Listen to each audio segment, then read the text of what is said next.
சாமி சாமி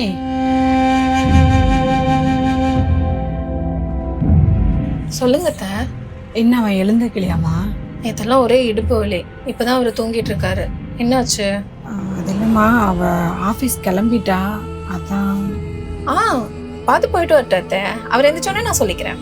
அது இல்லைம்மா, அவளை கொண்டு இல்லை, நான் கிளம்புறேன், வரேன்.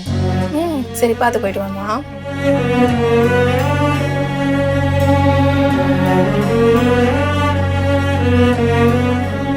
நடந்து போக மாட்டாங்களா மகாராணி?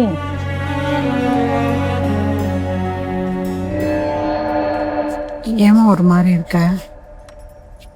அதெல்லாம் ஒன்றும் இல்லைம்மா. அன்னை மாறிடுவான்னு நினைக்கிறியா? அண்ணெல்லாம் மாறாதும்மா. அண்ணனுக்கே ஆல்ரெடி உடம்பு சரியில்லைல்ல, அதான் அண்ணி எழுப்ப சங்கடப்படுறாங்கன்னு நினைக்கிறேன். நம்ம அண்ணெல்லாம் கடைசி வரைக்கும் மாறாது.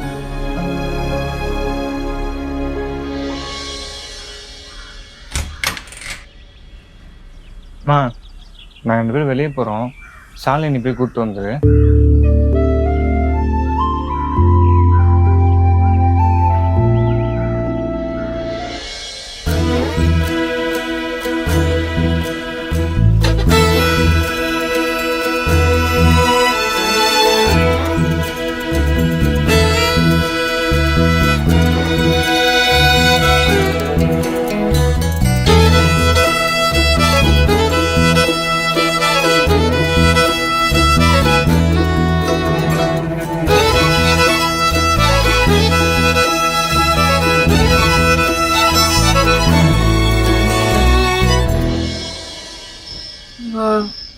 யாரையும் கண்ணு ஆகுதுமா.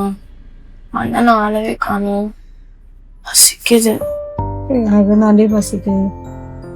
சரி, அவனுக்கு ஃபோனை போடுங்க, வந்துட்டு இருக்கான்னு கேட்போம்.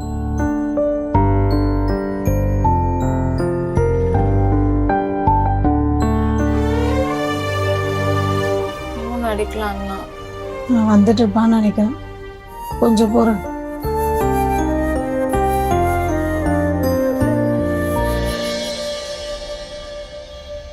என்னப்பா லேட் ஆயிருச்சு?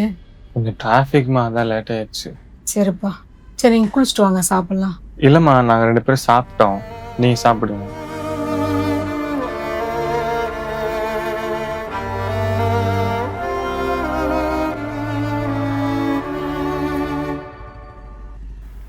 ப்ரொக்கோலி எதுக்கு சமைச்சிங்க? ஆமாம்மா, தக்காளி சாதம் தான் பண்ணேன். பொரியலுக்கு ஒன்றும் இல்லை, அதனால பொரியல் பண்ணிட்டேம்மா. ஏன் கேட்டு பண்ண மாட்டீங்களா? எது இல்லைன்னு தாம்மா பண்ணேன். அவர் ஆசை ஆசையா 65 போட்டு கொடுன்னு கேட்டாரு. அதுக்காக தான் நான் வாங்கிட்டு வந்தேன். அதனால என்னம்மா, நீ வாங்கி அந்த கொடு, நான் பண்ணி கொடுத்துறேன். அத்தை, அவர் என்கிட்ட சமைச்சு கொடுக்க சொன்னாரு. நான் காலையில சமைச்சு கொடுக்கலான்ட்டு இருந்தேன். அதுக்குள்ள போய் எது. சரிம்மா, நான் வாங்கி வந்து கொடுக்குறேன், நாளைக்கு நீ சமைச்சு கொடுத்துரு. ஆனா போங்க அத்தை, என்ன இருந்தாலும். எதுக்கு கத்திட்டு கிடக்குறீங்க? அதான் செஞ்சாச்சுல, சாப்பிடுங்க.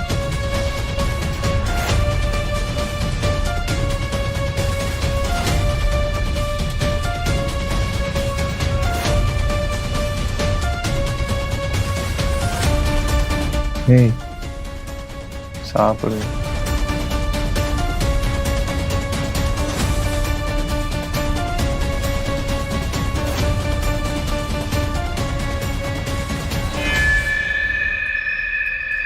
ஏய், ஏன் ஒரு மாதிரி உட்காந்துருக்க? உங்க வீட்டுல இருக்கிறவங்களுக்கு கொஞ்சம் கூட அறிவே இல்லையா? ஏன் எதுக்குன்னு கூட தெரிய வேணாமா? இவ்வளோ ஆசையா இருந்தேன். சரி விடு. ஆனா அம்மா செஞ்ச நல்லா தானே இருந்துச்சு. நீங்க நாளைக்கு வாங்கிட்டு வாங்க, நானே செஞ்சு தரேன். அதெல்லாம் ஒன்றும் வேண்டாம். நீ ஏதோ 65 அப்படி இப்படின்னு கிடந்த. ஆனால் அம்மா செஞ்ச பொருள் அவ்வளோ சூப்பராக இருந்துச்சு. நான் பேசாமல் வாரம் அவங்களே செய்ய சொல்லிடலான்னு இருக்கேன். அம்மா, வர வர அண்ணி பேசுறது ஒண்ணுமே சொல்லம்மா. ரொம்ப ஓவரா பேசிட்டு இருக்காங்க. சரி விருதி, பார்த்துக்கலாம். அவள் சமைச்சு கொடுக்கலான்னு ஆசைப்பட்டிருப்பா. நான் திடீர்னு சமைச்சதுனால அந்த கோவத்தில் அவள் பேசிட்டா. அதான் கோவப்படலாம் சகஜம், ஒரு பார்த்துக்கலாம். இது என்னடி மாத்திரை ரெண்டும் ஒரே மாதிரி இருக்கு, எப்படி சாப்பிட்றது? எனக்கு வேற தெரியாது, இது அண்ணனுக்கு தான் தெரியும்.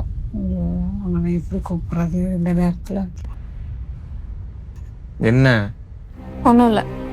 படு. டே தம்பி, அந்த வரமா. சரி தூங்கு, நான் வந்துடுறேன். இல்லைம்மா, என்னடா அவ இன்னும் கோவமா இருக்காளா? அம்மா நானே அவன் சமையலேருந்து தப்பிச்சிட்டு நிம்மதியாக இருக்கேம்மா. உன் பொரியல் சூப்பராக இருந்துச்சு. சரி என்ன சொல்லு. இந்த மாத்திரை என்னடா ரெண்டும் ஒரே மாதிரி இருக்கு, எந்த நேரம் நான் சாப்பிட்றது? ஏன்னா அப்படி என்ன அண்ணி உங்களுக்கு ஸ்பெஷலாக செஞ்சு தரேன்னு சொன்னாங்க? அது ஏதோ 65 அதில் ஏதோ சாட் மசாலா மயோனஸ் அது இதுன்றா. கேட்கும் போதே வாந்தி வருது. அதை வேலை தப்பிச்சிட்டேன்.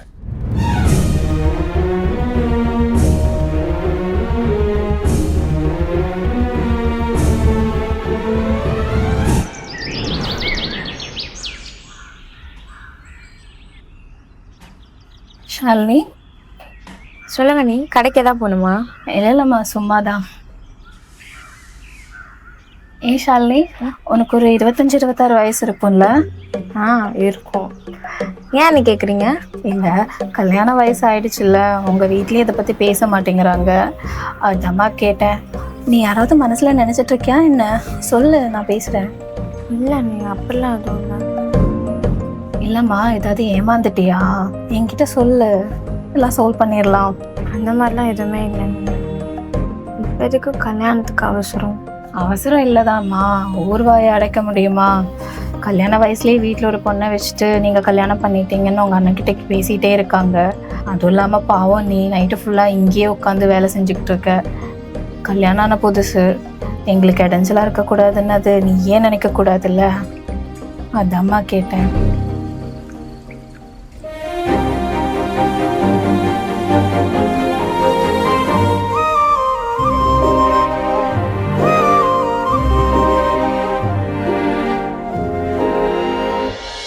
மா, ஃப்ரிட்ஜில் இந்த பால் எடுத்தியா? இல்லையேம்மா. நித்யா, நித்யா, சொல்லுங்க அத்தை. ஃப்ரிட்ஜில் பால் எது பாத்தியாமா? அம்மா வீட்டுக்கு வந்திருந்தாங்க, ஈவினிங் காஃபி போட நான் தான் எடுத்தேன். அண்ணி என்கிட்ட முன்னாடியே சொல்லியிருக்கலாம்ல. எங்கள் அம்மாவுக்கு காஃபி போட கூட பால் எடுக்கிறதுக்கு உங்ககிட்ட பெர்மிஷன் கேட்டு தான் இந்த வீட்டிலேருந்து எடுக்கணுமா? அண்ணி நான் அப்படி சொல்ல வரல. நான் அந்த பால் பூனைக்குட்டிக்காக வாங்கி வச்சிருந்தேன். நீங்க முன்னாடியே சொல்லியிருந்தீங்கன்னா நான் வரும்போது வாங்கிட்டு வந்திருப்பேன்ல, அதான் அப்படி சொன்னேன். எங்க அம்மாவை விட உன் பூனைக்குட்டி ஒன்றும் எனக்கு முக்கியம் இல்லை. ஏன் இன்னைக்கு ஒரு நாள் அந்த பூனைக்குட்டி பால் குடிக்காம இருக்காதா? அந்த பூனைக்குட்டிக்கு இருக்கிற மரியாதை கூட எனக்கு இங்க கிடையாது. ஐயோ அம்மாடி, அவன் அப்படி சொல்லம்மா, நீ முன்னாடியே சொல்லிருக்கலாமேன்னு தான் கேட்டா. இதையே நீ இவ்வளவு பெருசு பண்ற? என்னது, நான் சண்டை கட்டுறேனா? வீட்டுக்கு வந்த மருமகளுக்கு நல்லா வைக்கிறீங்க பேரு, சந்தோஷமா இருக்கு. ஏய் எது கத்திட்டு இருக்க? என் வாழ்க்கைக்காக நான் கத்திட்டு இருக்கேன். என்னமாச்சு? கேளுங்க, அங்கேயே கேளுங்க. அம்மாவும் அவளும் சேர்ந்து ஒண்ணுக்கு ரெண்டா சொல்லுவாங்க. யாராவது சொல்லி தொலைங்க என்னன்னு. டே, அது ஒண்ணு இல்லடா. அவ பூனைக்குட்டிக்காக ஃப்ரிட்ஜில் பாலை வாங்கி வச்சிருக்கா. அது அவளுக்கு தெரியாம அவங்க அம்மா காஃபி போட்டு கொடுத்துருக்கா. அதை அவ கேட்டுட்டு இருக்கா, அதுதான், வேற ஒண்ணு இல்ல, விடு. ஐயோ, எப்படி மாத்தி பேசுறாங்க தெரியுமா? 2 பேரும் சேர்ந்து அந்த பால் எடுத்துக்காக என்னை வச்சு கேள்வி கேட்டாங்க. அப்படி இல்லம்மா. அப்படிதான். கொஞ்சம் அமைதியா இருங்க. வீட்டுல சும்மா இருந்தா கொஞ்சம் அடங்கி இருக்கணும். அதை விட்டுட்டு சும்மா உனக்கு பஞ்சாயத்து வச்சுக்கிட்டு. யார பாடங்கிருன்னு சொல்ற? எல்லாரையும் தான் சொல்றேன். எல்லாரும் என்ன சொல்ல வர? எதா இருந்தாலும் மூஞ்சிக்கு நேரா பேசு. உங்களையும் சேர்த்து தான் சொல்றேன். அவளுக்கு இந்த வீட்டுக்கு புதுசா வந்தவ தானே, அவளுக்கு தெரியுமா அந்த பால் பூனைக்குன்ட்டு? இல்லையா, கடை தெருமுக்கில் தான் போய் வாங்கிட்டு வரணும். அதுவும் இல்லை, எங்கிட்ட சொல்லிட்டு நான் வாங்கிட்டு வந்திருப்பேன். அதை விட்டுட்டு ஒன்றும் இல்லை விஷயத்துக்குலாம் சும்மா நசன்னு. அண்ணா அம்மா அப்படி சொல்ல வரல. வேற எப்படி சொல்ல வந்தாங்க? இந்த மாதிரி சின்ன சின்ன விஷயத்துல நீங்களே புரிஞ்சு நடந்துக்கங்க. என்னை போட்டு டார்ச்சர் பண்ணாதீங்க. பாத்தீங்களா, என் புருஷனை 2 பேரும் சேர்ந்து எவ்வளவு டார்ச்சர் பண்றீங்கன்னு. ஐயோ அம்மாடி, என் பிள்ளை ஒரு நாள் என்னை எடுத்து பேசுனது இல்லை. எல்லாம் நீ வந்ததுக்கு அப்புறம் தான் இப்படி பேசுறேன். இதுதான் உங்க வாயில இருந்து நான் எதிர்பார்த்தேன். பாத்தீங்களா உண்மை இப்படி வெளியே வருதுன்னு. நான் வந்ததுனால தான் இப்ப உங்க பையன் எதிர்த்து பேசுறாரா? ஆமாம்மா, அப்படிதான். அம்மா அவங்க தான் ஒரு மாதிரி பேசிட்டு இருக்காங்கன்னா நீ ஏமா அப்படி பேசிட்டு இருக்க?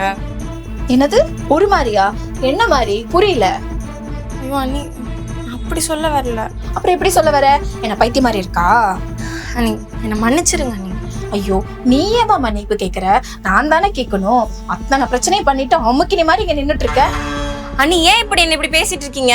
ஐயோ மன்னிச்சிருமா. அம்மா மன்னிச்சிருங்க. போதுமா? சந்தோஷமா? ரொம்ப தேவையில்லாம பண்ணிட்டு இருக்கீங்க அண்ணி நீங்க. அம்மாடி அமைதியா இரு. நீ சும்மா இருமா. அவங்க தான் ஓவரா பேசிட்டு இருக்காங்க, நீ என்ன எதுக்கு சும்மா இருக்க சொல்லிட்டு இருக்க? ஓ, அப்படி என்ன பண்ணிடுவ? என்ன பண்ணுவ? அண்ணி தேவையில்லாம பண்ணிட்டு இருக்கீங்க. பேசாம இருன்னு சொல்றேன்ல. என்னவே இதுக்கு எல்லாரும் இப்படி சொல்லிட்டு இருக்கீங்க? அமைதியா இருங்க எல்லாரும். வீட்டுக்கு வந்த பொண்ணு எல்லாம் சேர்ந்து அசிங்கப்படுத்திட்டு இருக்கீங்க. ஏய் ஷாலினி, நீ அவ்வளவு அசிங்கப்படுத்துறது என்ன அசிங்கப்படுத்துக்கு சமம். இனிமேல் என் மூஞ்சில முழிச்சிடாத. செத்தா கூட அண்ணன் வந்து கூப்பிடாது.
நீங்க ஒரு நாள் காலனி போய் கூப்பிட்டு வந்துரு. எனக்கு ஒரு முக்கியமான ஆளுக்கு போயிட்டு வந்துடுறேன்.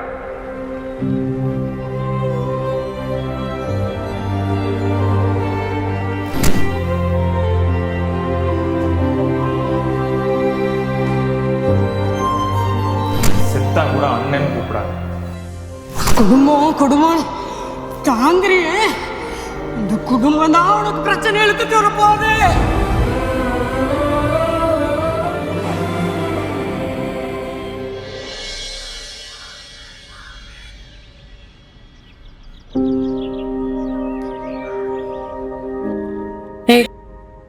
வேணாம்மா, நைட் இவ்வளவு தூரம் பேசினவன் இப்ப நீ கூப்பிட்டோன்னே திறந்துருவானா? வேணாம். இல்லம்மா, அண்ணா ஏதோ கோவத்துல பேசியிருக்கோம். மனசுல எல்லாம் அதை வச்சிருந்துருக்காது. நம்மளும் ஒதுங்கி இருந்தா நல்லா இருக்காதுல்ல. நான் கூப்பிடுறேன், அண்ணா திறக்கும். அண்ணா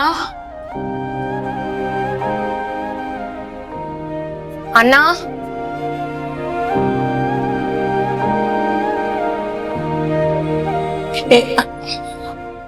நான் தான் வேணான்னு சொல்றேன்ல, அவன் எப்படி கதவை திறப்பான்? இனிமேல் நீ தனியா இருக்க பழகிக்க. தனியா தான் இருக்கணும். பாப்பலாம்.